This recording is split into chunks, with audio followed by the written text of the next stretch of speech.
Radio Ciudadana presenta México y sus historiadores, episodios y personajes de nuestra historia en voz de sus investigadores. Conducen Elsa Aguilar Casas y Pablo Serrano Álvarez.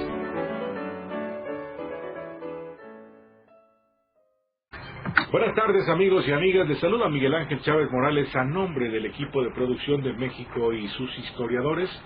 Un espacio abierto para el saber histórico y la participación de usted que nos escucha. Hoy en México y sus historiadores nos acompaña Pablo Serrano Álvarez, a quien saludo con mucho gusto. Pablo. Hola Miguel Ángel, buenas tardes. Qué gusto. Y hoy nos acompaña también el doctor Pablo Yankelevich, amigo entrañable del INERM, para conversar de su más reciente libro, Ráfagas de un exilio. A propósito de este tema, se dice que Argentina vive una explosión de memorias y el exilio no ha escapado a este deber de recordar y reconstruir la suerte corrida por aquellos que optaron por salir del país, escapando de la muerte, la tortura o la cárcel. Este libro examina la historia del exilio argentino en México. Se trata de una exploración sobre diversos temas derivados del encuentro entre mexicanos y argentinos. Se estudia el destierro en su dimensión cuantitativa, reconstruyendo los perfiles sociodemográficos de millares de argentinos que escaparon de la represión y los crímenes perpetrados por los militares. Nuestro invitado, Pablo Yankelevich, es doctor en estudios latinoamericanos por la UNAM, es profesor e investigador de tiempo completo en la Escuela Nacional de Antropología e Historia de México. Se ha especializado en historia en las relaciones internacionales de México durante la Revolución Mexicana y en la historia política e intelectual latinoamericana del siglo XX. Es autor de diversos libros, entre los que destacan Miradas Australes, Propaganda, Cabildeo y Proyección de la Revolución Mexicana en el Río de la Plata, la Revolución Mexicana en América Latina, Intereses Políticos e Itinerarios Intelectuales, y también Ráfagas de un exilio, Argentinos en México, 1974-1983.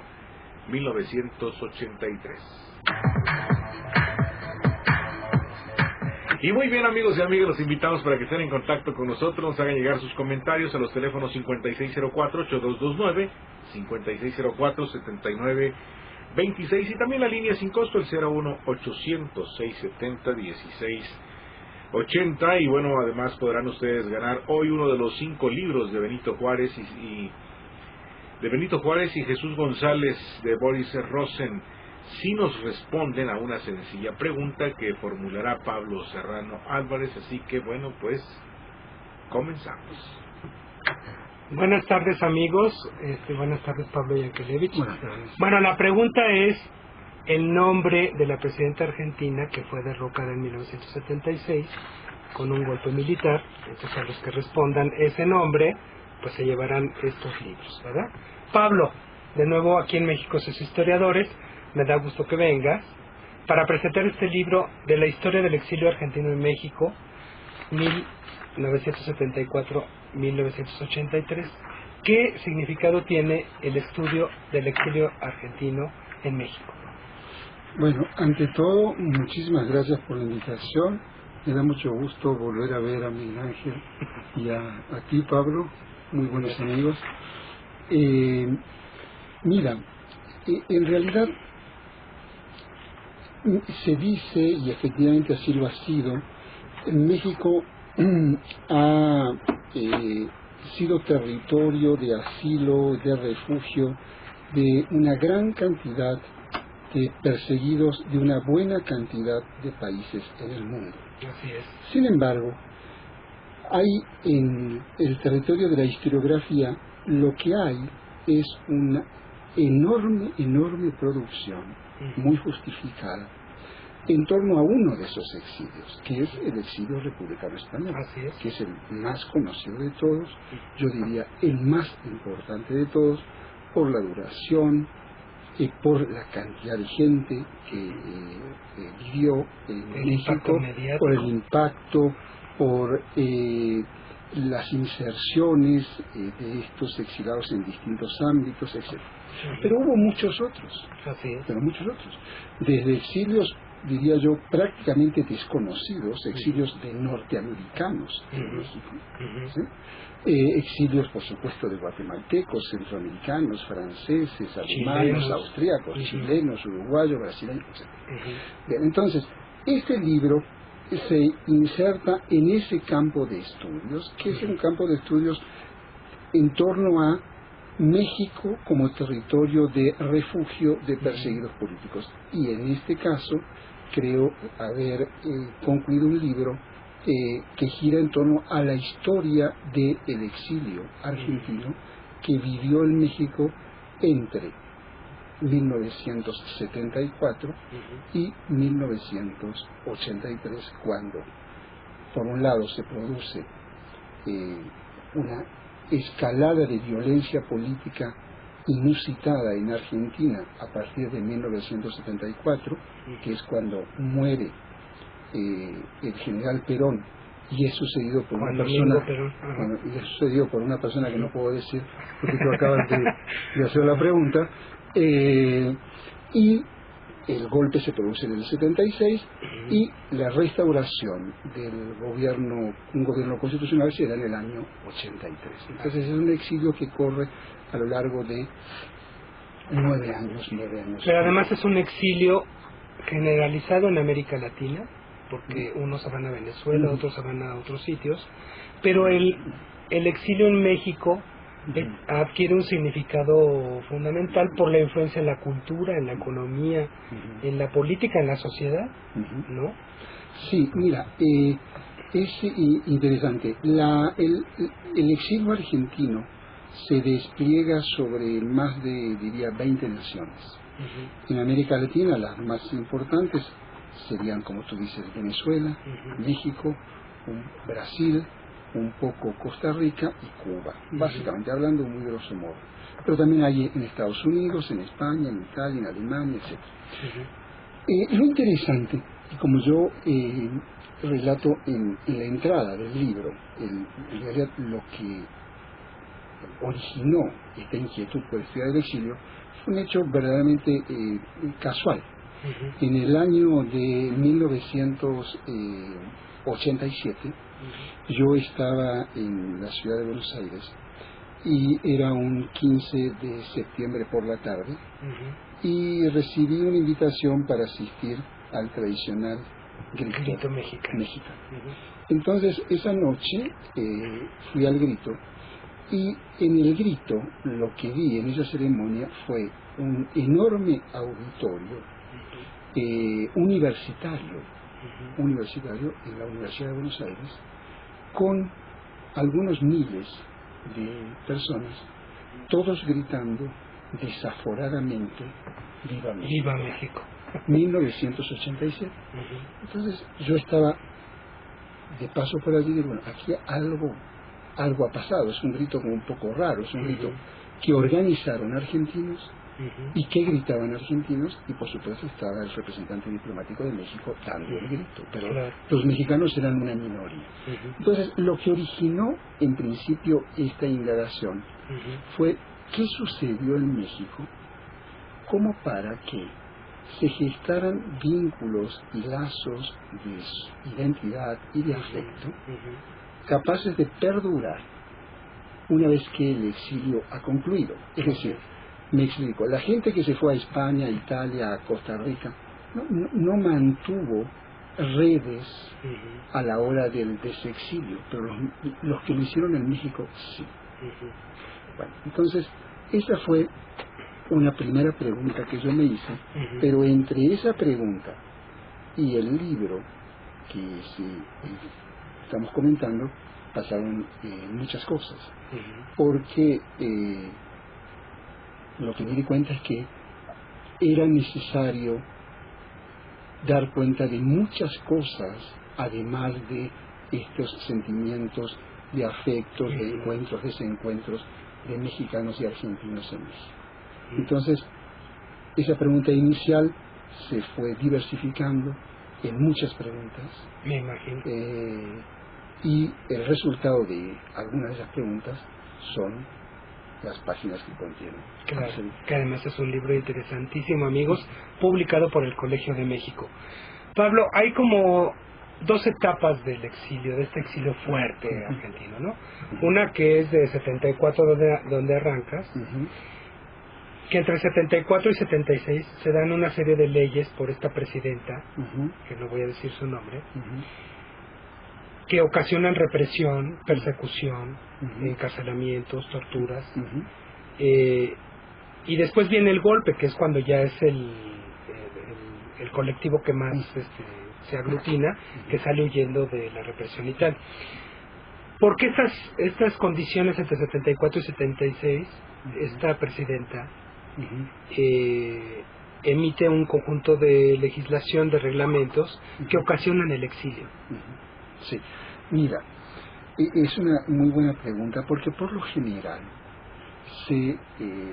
la brutalidad y criminalidad de la represión militar a partir del 76 esconde lo que sucedió desde hacía 1 año y medio antes. Es verdad.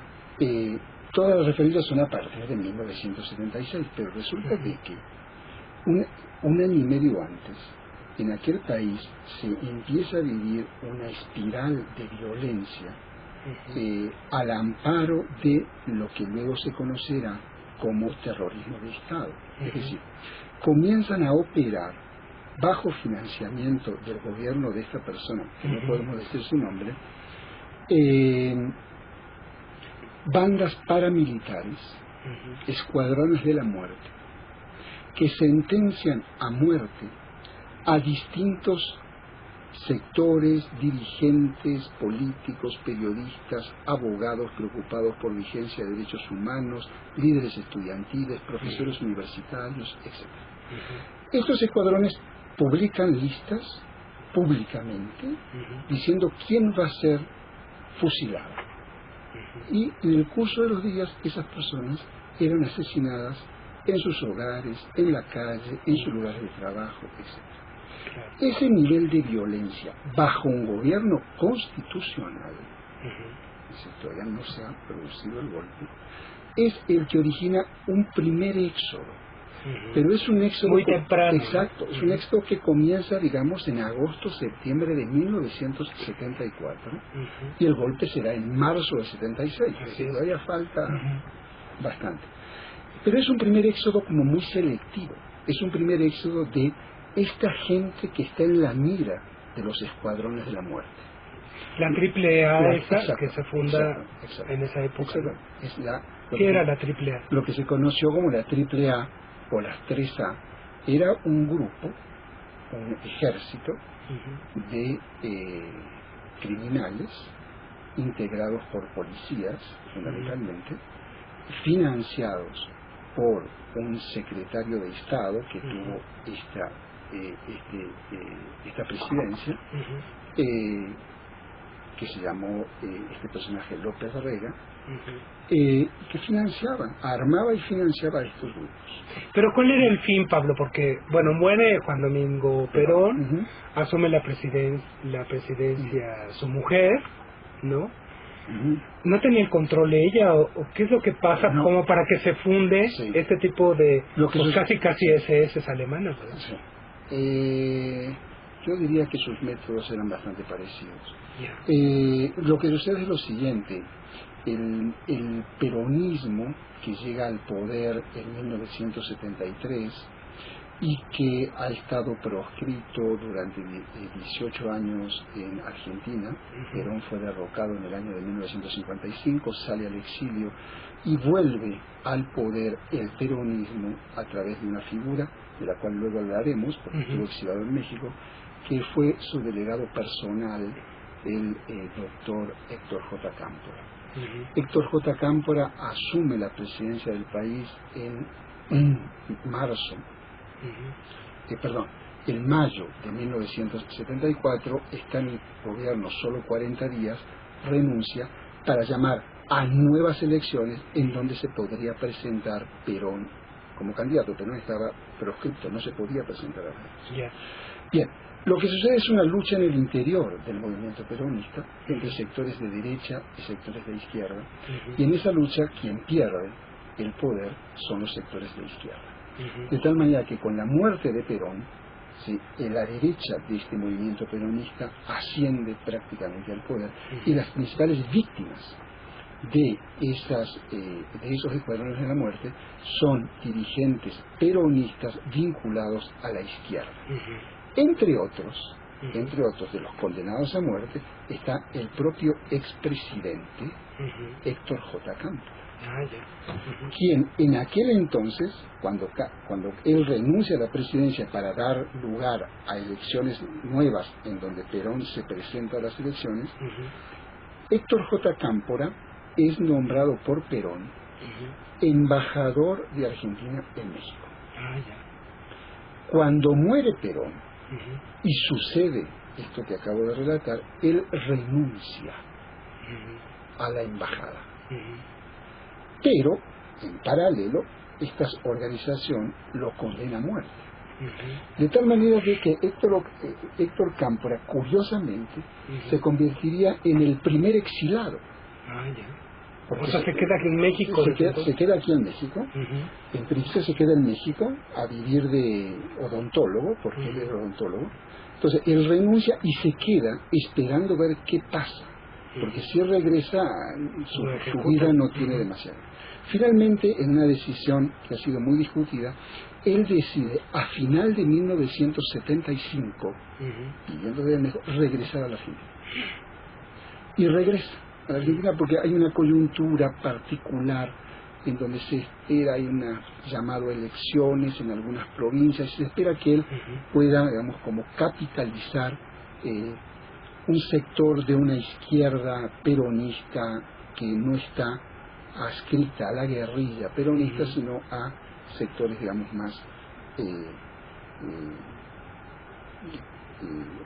más inclinados a salidas electorales. Él regresa a finales del 75 y se produce el golpe en marzo del 76. Por supuesto que para los militares el principal enemigo, uno de los principales, es él. Es él por un hecho paradigmático, que es que cuando él toma posesión de la presidencia en 1973, lo primero, el primer decreto que firma el mismo día es una amnistía general para todos los presos políticos. De tal suerte que la derecha y los propios militares lo acusan de complicidad con estos presos políticos, que en buena medida pertenecían a organizaciones guerrilleras, lo acusan de complicidad y de haber liberado a esta gente. Entonces él regresa a la Argentina, en marzo se produce el golpe, y el 24 de marzo y el 11 de abril, es decir, 2 semanas más tarde, él ingresa asilado a la embajada mexicana en Buenos Aires. Y este es uno de los capítulos del libro, porque él ingresa acompañado por su hijo, y 2 días más tarde ingresa otro líder peronista muy joven, que tenía 35 años en aquel entonces, que se llama Juan Manuel Abal Medina. Estos 3 asilados diplomáticos en Buenos Aires se convertirán en rehenes de la dictadura, porque la dictadura les negará el salvoconducto para salir de la embajada. Entonces, para hacerla corta, Juan Manuel Abal Medina estuvo en la embajada 6 años y 4 meses. ¡Qué barbaridad! Es decir, es el asilado en la historia del asilo diplomático en el sistema interamericano que rompió todos los récords. ¿Y qué hacía en la embajada tanto tiempo? Está literalmente preso. Claro. Cámpora, que es lo más dramático, solo sale de la embajada una vez que se le detecta un cáncer terminal. Y a través de una negociación muy complicada que se reconstruye en el libro, la diplomacia mexicana rescata a Cámpora en noviembre del 79. O sea, en épocas de López Portillo todavía. Claro. Y Cámpora muere en diciembre del 80. Y el hijo de Cámpora sale, le dan el salvoconducto con motivo de la muerte de su padre para asistir al funeral.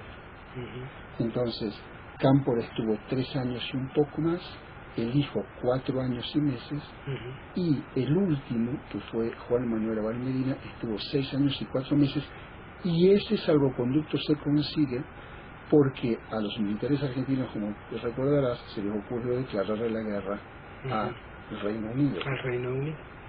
En ese entonces, esa Argentina que había roto todos sus vínculos con América Latina, sale a América Latina, esos militares, a pedir solidaridad. Claro. En una guerra contra Estados Unidos y contra... Que no tenían ninguna cara. Exacto.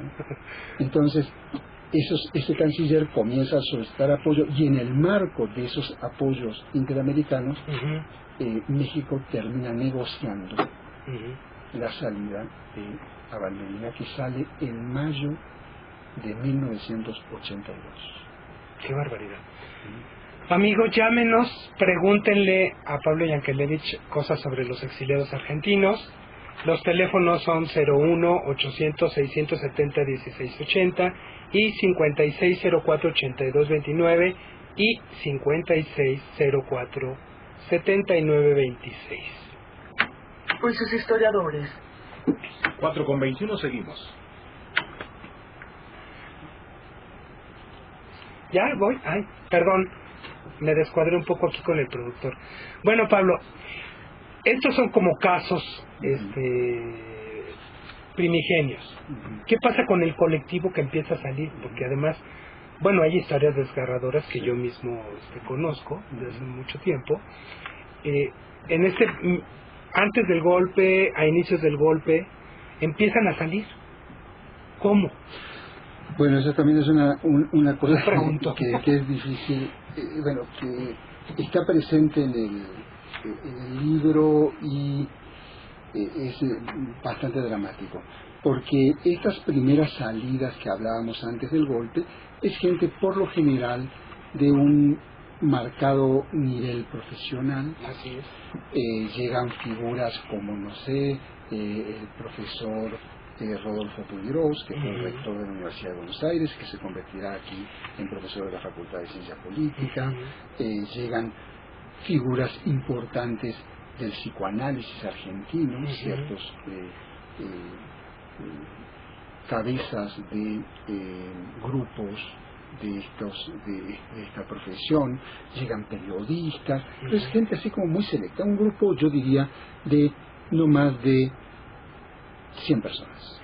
¿Que salen por miedo? Bueno, de ellos unos 50 salen por embajada, es decir, se asilan en la embajada y salen con asilo diplomático. El primer asilado en la embajada fue en 1974, fue el profesor Rodolfo Puigros. Bien, otros salen por su cuenta, es decir, la situación está muy fea, hay vínculos con grupos profesionales en México, médicos, investigadores, científicos, llegan y más o menos se instalan. Algunos artistas, no sé si recordarás a Nacha Guevara, por ejemplo, llegan estos años, etc. Producido el golpe, aquello que despuntaba como una política terrorista organizada desde el Estado se sistematiza y la represión se generaliza hasta niveles... Ya con la inclusión, además de la AAA y de los sectores paramilitares, con los militares. Si las AAA se convierten ya en los famosos grupos de tareas de los comandos civiles y policiales que coordina ya el propio ejército. Tú has entrevistado a muchísima gente y además tú eres partícipe de muchas cosas de este proceso histórico. ¿Qué ambiente se respiraba en ese momento por la gente? Sí. Porque no sé, uno se imagina que se encerraban en casa, otros se imaginan que salían hacia las fronteras, qué sé yo, ¿no? Mira, las salidas son bajo formas muy, muy distintas. Hay gente que sale de manera legal del país, es decir, que sale con un pasaporte legal, se toma un avión y se dirige a México. Hay mucha gente que sale de manera ilegal, es decir, bajo o con documentación falsa o sin documentación, saliendo a países fronterizos, fundamentalmente Brasil, y tratando de acogerse a algún tipo de protección de Naciones Unidas a través de la oficina del Alto Comisionado de Naciones Unidas en Brasil. Lo que se respira son atmósferas de terror,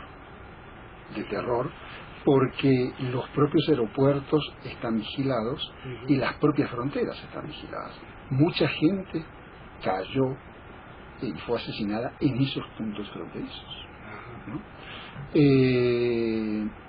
Entonces, un poco esas son las atmósferas. Las rutas de escape son muy variadas. La manera de llegar a México, hay gente que llega directamente, hay gente que llega haciendo escalas, fundamentalmente Brasil, luego Venezuela, hay gente que se va a Europa y de Europa viene para México, ¿sí? Hay gente que se asila en otros países, es decir, argentinos que van y se asilan en Bolivia o se asilan en Perú, se asilan en la embajada mexicana en Lima o en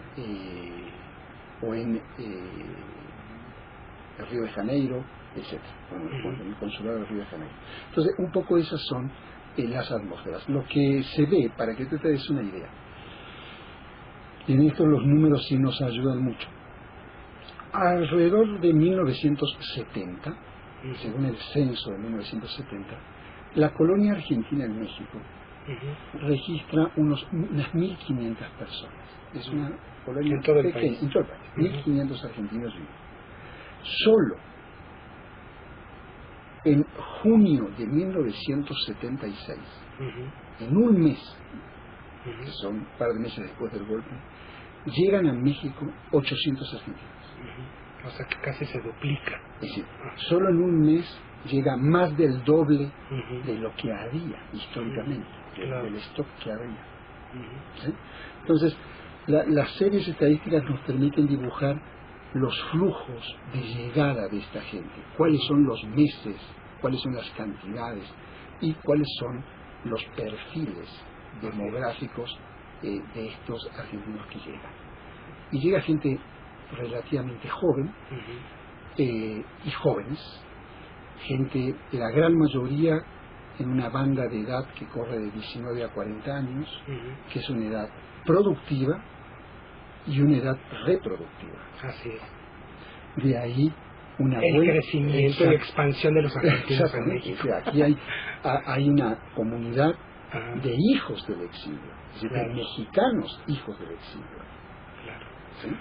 Muy bien, Pablo, vamos a una pausa, Miguel Ángel. Así es, vamos a hacer una pausa, seguimos en esta invitación, amigos y amigas, para que estén en contacto con nosotros al 5604-8229 y al 5604-7926. Seguimos con la pregunta, sí, ¿verdad? Sí, seguimos muy con bien, pues entonces... Ya un par de oyentes ya dijo, Ya dijo, muy bien, nos faltan entonces 3 llamaditas, así que hay que responder a una sencilla pregunta que Pablo Serrano formulará en este momento, y hay 3 libros de Benito Juárez y Jesús González de Boris Rosén. La pregunta es, ¿quién era la presidenta de Argentina cuando el golpe militar de 1976? Así que en contacto con nosotros. Que nos digan el nombre nada más. El nombre nada más. 5604-8229, 5604-7926. Regresamos.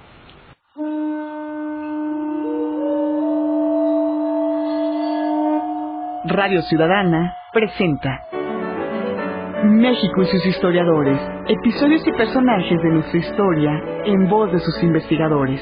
Conducen Elsa Aguilar Casas y Pablo Serrano Álvarez.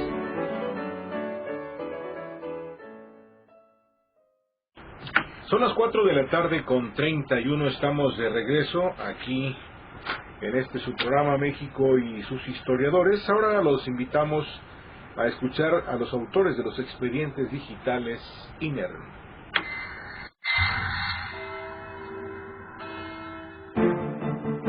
Hola, soy Carmen Saucedo Zarco y los invito a leer esta semana mi expediente digital, que trata sobre el lugar de nacimiento, así como la fecha de doña Josefa Ortiz.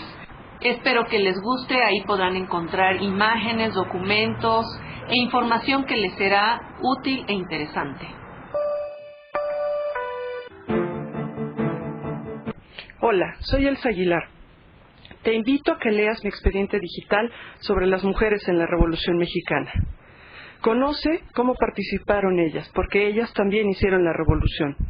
Adelitas, soldaderas, enfermeras y todo ese mundo femenino que se vio envuelto en el movimiento armado. Bien, son las 4 de la tarde con 32 minutos, 4 con 32 minutos de regreso aquí en su programa México y sus historiadores, y les recordamos que los expedientes digitales se pueden leer en www.inerm.gov.mx, www.inerhm.gov.mx. Hoy en México y sus historiadores, bajo la conducción de Pablo Serrano Álvarez, estamos conversando con Pablo Yankelevich sobre su libro Ráfagas de un exilio. Así que adelante, Pablo Serrano Álvarez. Gracias, Miguel Ángel. Bueno, antes de continuar, les avisamos que el próximo miércoles 10 va a haber un foro académico en el INERM sobre el tema de las mujeres insurgentes. Bueno, tenemos un cartelazo de mujeres que han trabajado a las mujeres de la independencia, como lo es Patricia Galeana, Natividad Gutiérrez y Carmen Saucedo, así es que va a estar muy interesante. Esto va a ser el miércoles 10 a las 18 horas. Y para el siguiente día 24, que también es miércoles, tendremos un foro dedicado a las mujeres en la Revolución Mexicana, también con un super cartel de ponentes como son Gabriela Cano, Angélica Vázquez del Mercado, entre otras. Así es que ya saben que si nos quieren acompañar allá en el INER con estos foros, adelante. Pablo, esta presidenta que heredó el poder de Juan Domingo Perón, perdió el control, ¿no? Sí. Era una pelele de los peronistas. Es complicado. El movimiento peronista fue un movimiento sumamente heterogéneo, que hacia finales de los años 60 se radicaliza. Y en ese movimiento conviven, dicho de una manera muy burda, dos grandes vertientes. Una vertiente, es decir, dos grandes extremos. ¿Sí? Un extremo, yo diría, filofascista, y un nacionalismo fascistoide. Y un extremo, el otro extremo es un extremo de una izquierda peronista que decide convertir su proyecto o viabilizar su proyecto de construcción de una sociedad socialista a través de la guerrilla armada, urbana. El principal exponente, hubo distintos grupos guerrilleros, pero el principal exponente de este proyecto fueron esta experiencia que lideraron montoneros. Es decir, la presidencia de Cámpora, esta de la cual estamos hablando, es una presidencia que se vincula de una manera muy estrecha, Montoneros la vincula a su propia experiencia. Cuando muere el general Perón, lo que sucede es ya durante la presidencia de Perón, estos pocos meses antes de su muerte, Perón va marcando distancias de los sectores de la izquierda peronista. Se distancia de Montoneros, y Montoneros, ¿sí?, comienza a recrudecer acciones armadas contra personajes e instituciones de un gobierno presidido por Perón. Cuando Perón muere, el ascenso de esta derecha está liderada por esta persona que toma la presidencia, ¿sí? Y se desata una guerra a muerte entre la guerrilla peronista, Montoneros, y estas bandas paramilitares. Hay una espiral muy poderosa de violencia. Y a la vez hay otro grupo guerrillero de matriz marxista que vuelve a tomar las armas a partir de 1974, accionando contra el gobierno de Perón y luego contra el gobierno de su sucesor, que es el Ejército Revolucionario del Pueblo. Entonces, en este gobierno, durante estos meses de la sucesión de Perón, lo que se ve es un resurgir de la lucha guerrillera, ¿sí?, una violenta lucha de fracciones en el interior del peronismo, ¿sí? Que es una lucha muerta. Es una lucha muy antigua que se resolvía efectivamente a tiros, es decir, con la eliminación del enemigo. Y comienza, en el marco de esta guerra de guerrillas y sus respuestas, este gobierno que sucede a Perón instituye el estado de sitio y ordena al ejército, ¿sí?, intervenir en la represión a los movimientos guerrilleros. Bien. Y por eso luego en el exilio los montoneros caen acá en México. Exactamente.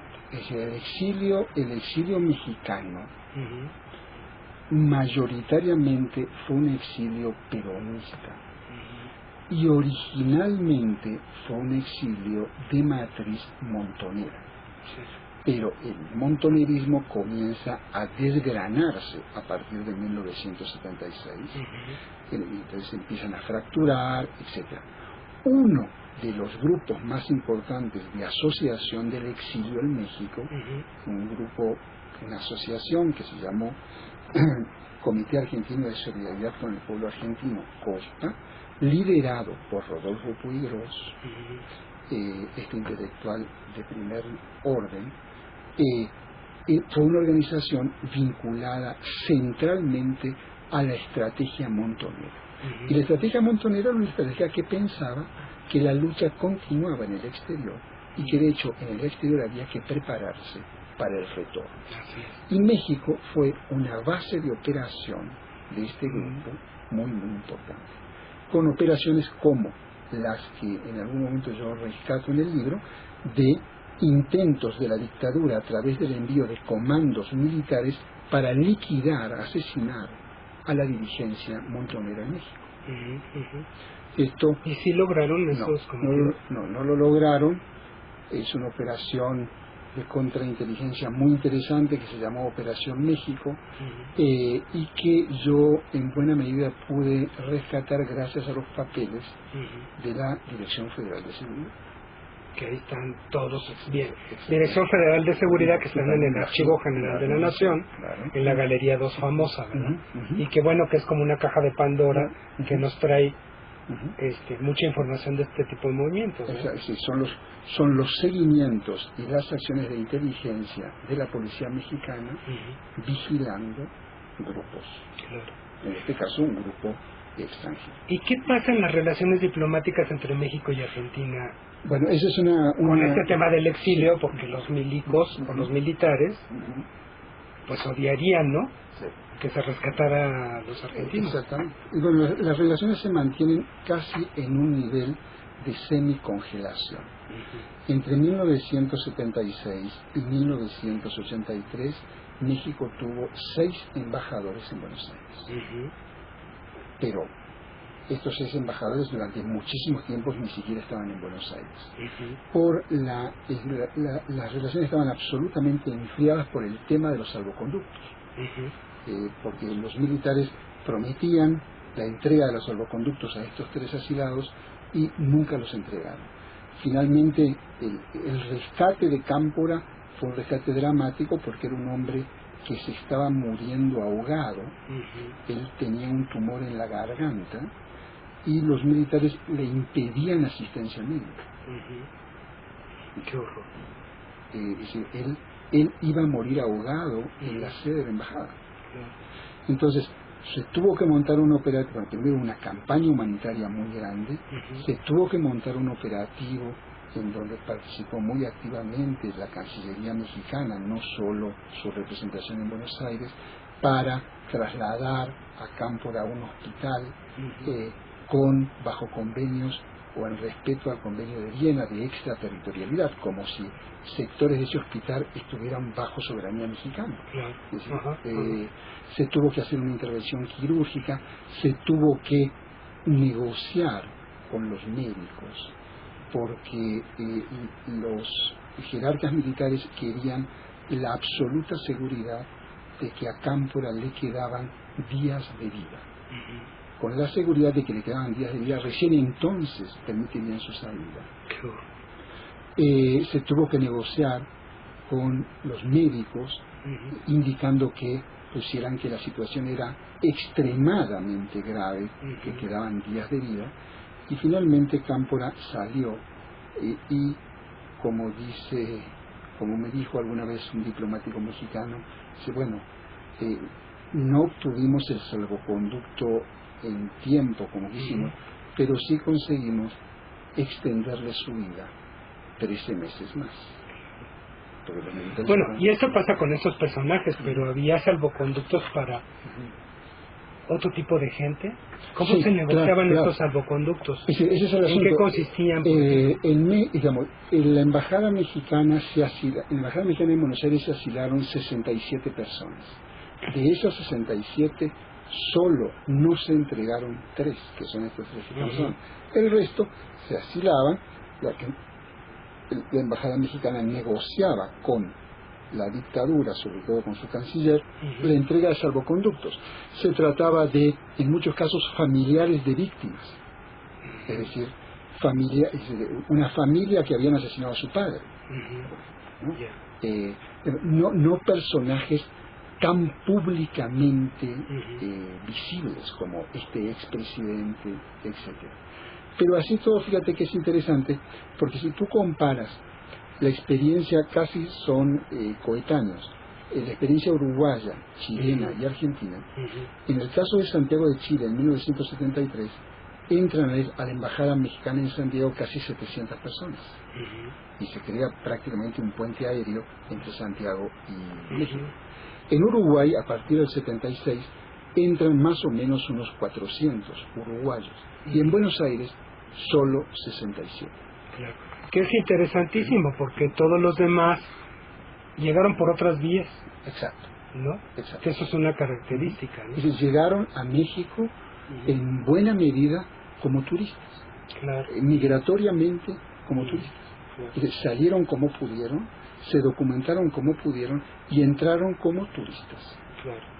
Y a hacer la vida, ¿no? Y a buscarse la vida, a pesar de que el origen de esa salida no fue un paseo de turista, no fue... es decir, a diferencia de la playa. A diferencia de la gente que salía vía embajadas, al llegar a México lo documentan automáticamente como asilado político.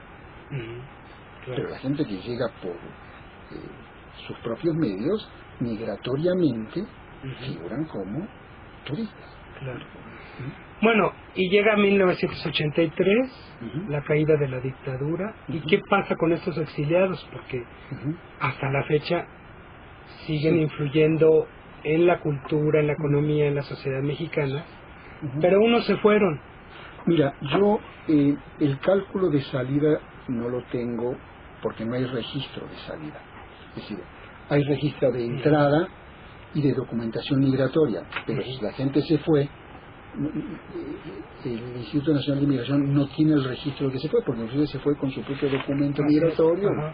Entonces, yo tengo un cálculo sobre otras fuentes de una tasa de retorno de por lo menos un 75% de regreso. Es mucho, ¿no? Es mucho.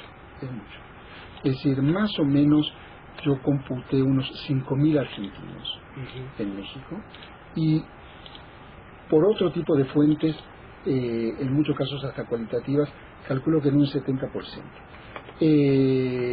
se regresaron. Muchos otros, el otro tercio se queda, reside en México, pero luego se produce otro fenómeno interesante. Muchos de los que regresaron volvieron a México. ¿Sí? Esto es, volviendo al principio de esta plática, de un México del cual no se pueden despedir. Eso es muy interesante. Y para allá iba la otra pregunta, esta famosa cultura ARC-MEX, pues viene de ahí y de los hijos, ¿no? Exactamente. Es decir, los hijos vivieron el exilio sin escogerlo, de rebote. Claro. De tal manera de que quizás los verdaderos Argelmex sean los hijos, es decir, aquellos que nacieron aquí y sus padres los regresaron a un país que no era el suyo. Así es. ¿No? Y estos jóvenes, cuando crecieron, decidieron qué hacer con su vida. Muchos de ellos regresaron a su país en realidad. Así es. ¿No? Muchos otros se fueron a otros países. Lo interesante es de que esas rutas que traza el exilio son rutas que se siguen transitando. Es decir, no es algo que pasó y ya. Es decir, se siguen transitando porque gente que estuvo exiliada sigue viniendo a México de visita. Los vínculos siguen circulando. Son vínculos hoy de tipo cultural, intelectual, científico, que remiten en su origen a una relación tejida en un exilio. Claro. ¿No? ¿Qué pasó con Puigros?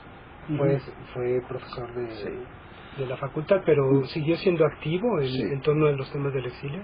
No, mira, Puigros ya había estado exilado en México. Puigros es probablemente el exilado más de mayor edad.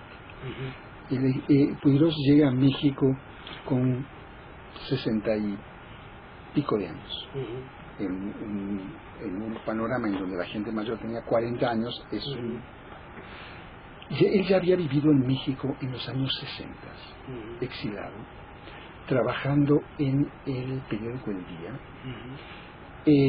y aquí en México publicó uno de sus libros más importantes, que nosotros los historiadores lo hemos leído, pero la primera edición es mexicana, que es La España que descubrió el Nuevo Mundo. Bien, él se regresa a Argentina a finales de los 60, y cuando viene el golpe, cuando él es uno de los primeros condenados a muerte por la AAA, naturalmente él llama a la embajada mexicana y se asila en México, le dan el asilo inmediatamente el embajador Celso Humberto Delgado, y a los pocos días sale al exilio. Llega a México y él ya tiene una red, que es la red de los años 60, y aparte él tiene una red intelectual. Esa red intelectual corre inclusive por el propio presidente Echeverría, por el futuro presidente López Portillo, porque ellos dos en los años 40, estos dos personajes, anduvieron por Buenos Aires en un recorrido estudiantil y fueron de alguna manera alumnos de Puigros. Entonces Puigros llega a México, se instala inmediatamente en las páginas internacionales del periódico El Día e inmediatamente es contratado por la Facultad de Ciencias Políticas. Él será, digamos, como una bisagra de gente que va llegando y él va ubicando laboralmente, profesionalmente, etc. Él lidera este sector del exilio vinculado a Montoneros, se convierte de alguna manera el intelectual más importante de este proyecto guerrillero, participa en distintas acciones políticas de esta organización en el exterior, y Puigros muere en el 80, muere en La Habana.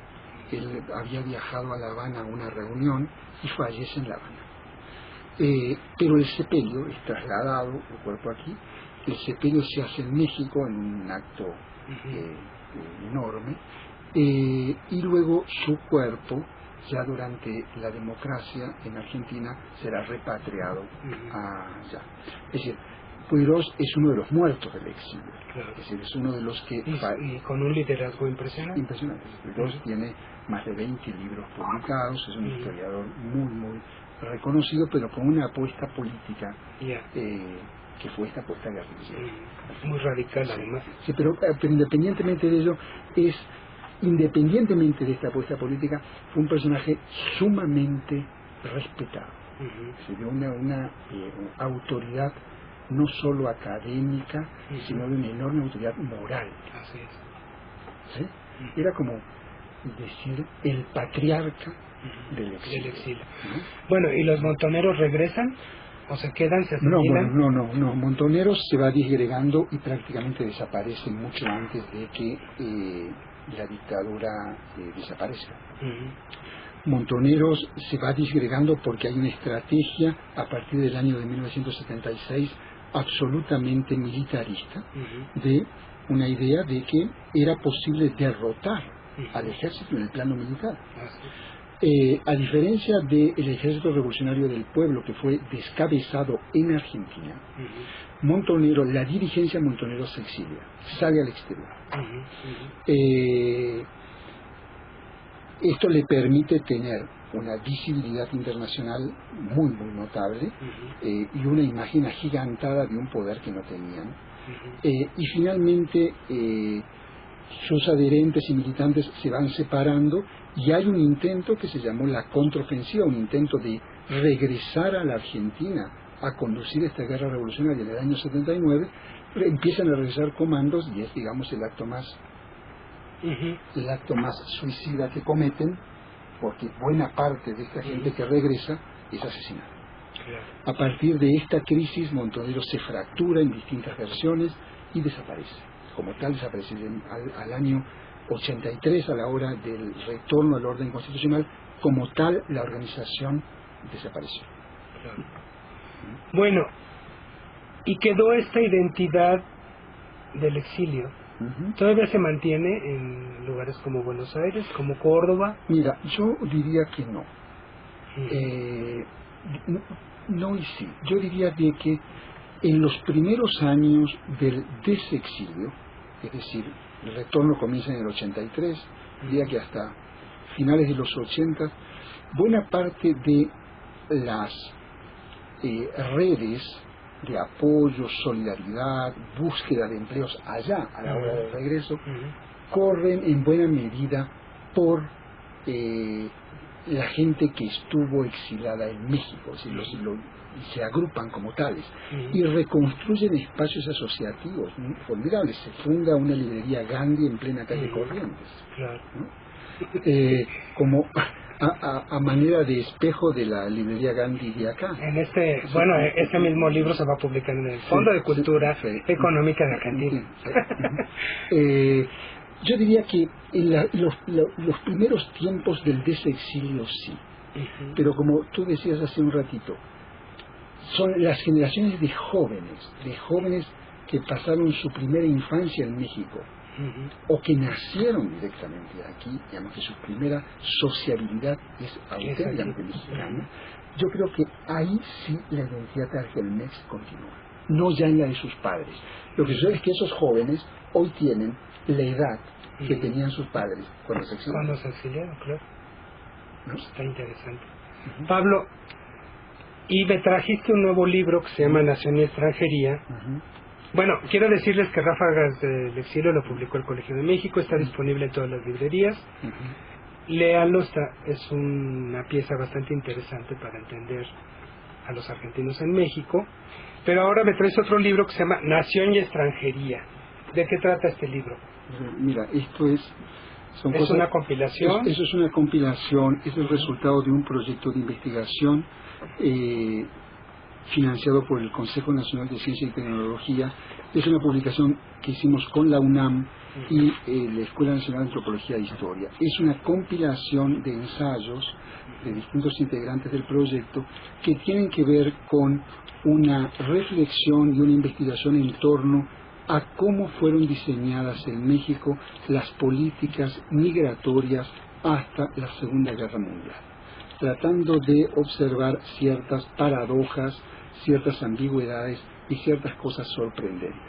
Por ejemplo, preguntas como ¿cuáles son los motivos que orillan a un país como México, con una tradición, con una experiencia migratoria que cuantitativamente es inexistente? Son muy poquitos los extranjeros que viven en México. Según el censo del 2000 son menos de 500,000 en un país de 100 millones de habitantes. ¿Por qué razón, si son tan pocos, la legislación migratoria es tan restrictiva? Porque lo lógico sería que vamos a restringir allí donde vienen muchos. Entonces, es como un buceo en los orígenes de estas políticas restrictivas, tratando de mostrar el parecido de estas políticas con el de otras naciones de América Latina y tratando de mostrar la excepcionalidad de México frente a otras naciones de América Latina. Dos cosas como excepcionalidad.